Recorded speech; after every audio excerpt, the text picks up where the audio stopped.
Okay, so I wanted to talk about taking notes when you are either new to a unit and aren't familiar with the residents or patients, or when you have floated.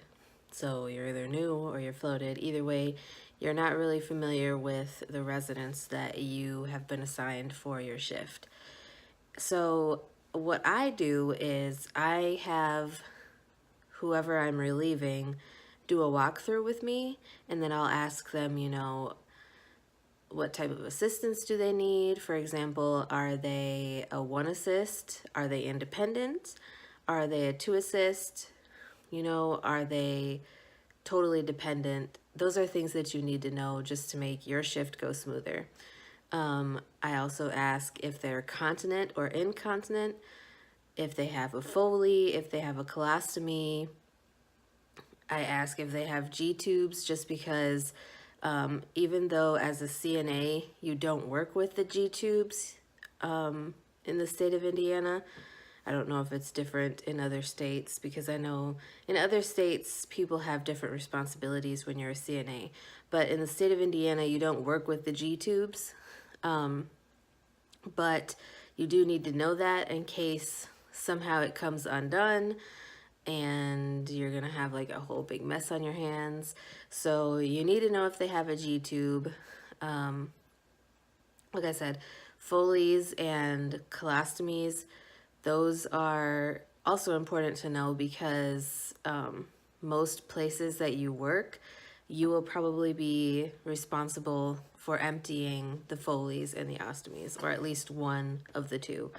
Not every facility I've worked at requires the CNAs to empty the colostomy bags, but there have been a few that I've worked at that have made it part of the CNA's responsibilities to empty the colostomy bags. Because I work on the night shift, I also ask, if any of the people are get-ups. So when I say get-ups, I mean if they need to be up before the day shift comes in. There aren't a lot of get-ups at the facility I currently work at.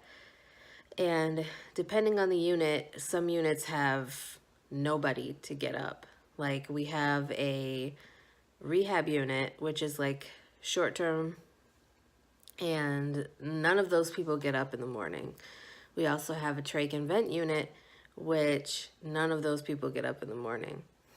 But we also have a long-term care unit, and depending on which residents you are assigned on that unit, some of them get up. It just depends on which assignment you have for the night.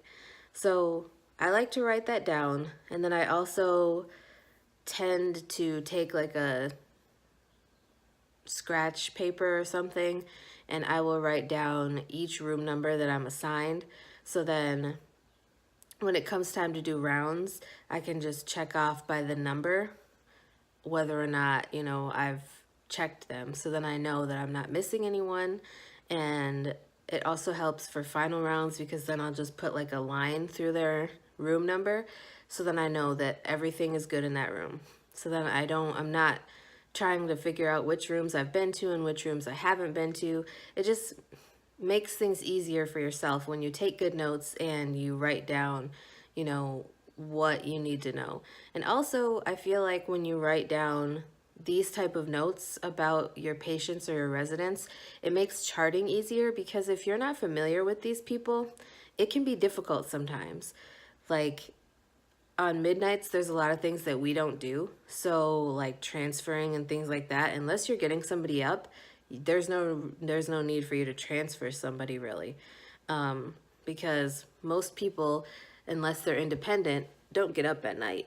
I mean, some people do if they're one assist, but most people don't. I think that's pretty much it.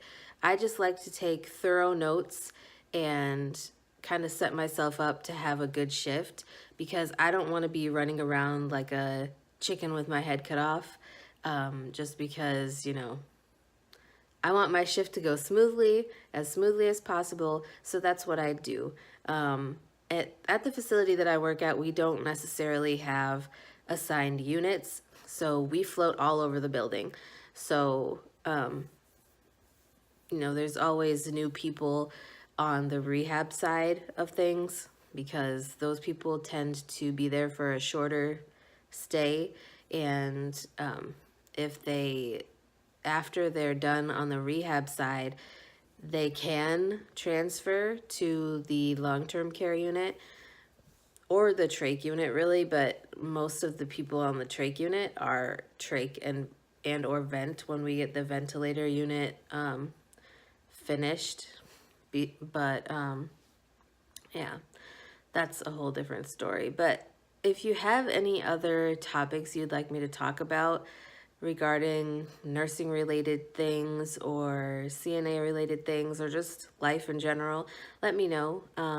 I would be happy to try to give you guys my tips so then I'm not just hoarding all my secrets to myself. But anyways, that's it for this video. I hope you guys enjoyed, and I hope this was helpful to some of you CNAs out there who float or who are a new CNA and aren't really sure what you should be writing down. So with that being said, that's all I have right now, and I hope you guys are having a great day, and I will talk to you guys again soon.